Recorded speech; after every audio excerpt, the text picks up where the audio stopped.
the most famous debating societies in the world.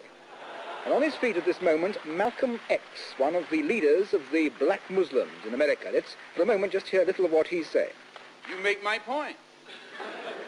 That as long as a white man does it, it's all right. A black man is supposed to have no feelings.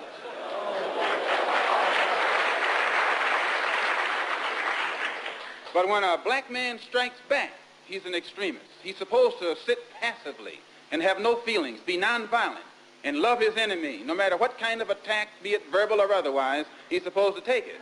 But if he stands up and in any way tries to defend himself, then he's an extremist.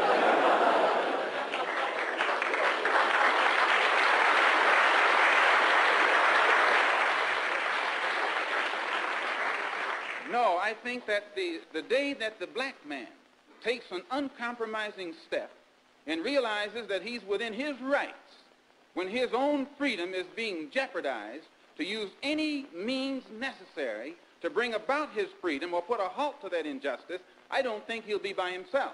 I live in America where there are only 22 million blacks against probably 160 million whites. One of the reasons that I'm in no way reluctant or hesitant to do whatever is necessary to see that black people do something to protect themselves, I honestly believe that the day that they do, many whites will have more respect for them, and that there will be more whites on their side than are now on their side with these little wishy-washy love thy enemy approach that they've been using up to now. And if I'm wrong, then you are racialists.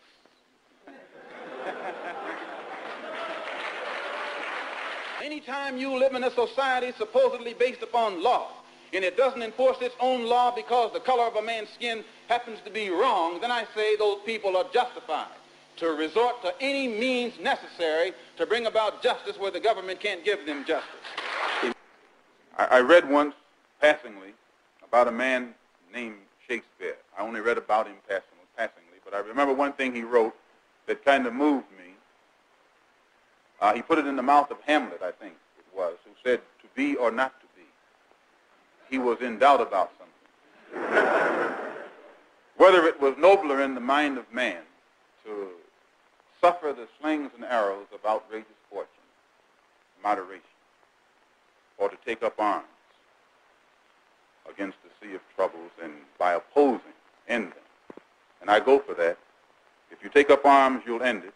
But if you sit around and wait for the one who's in power to make up his mind that he should end it, you'll be waiting a long time. And in my opinion, the young generation of whites, blacks, brown, whatever else there is, you're living at a time of extremism, a time of revolution, a time when there's got to be a change.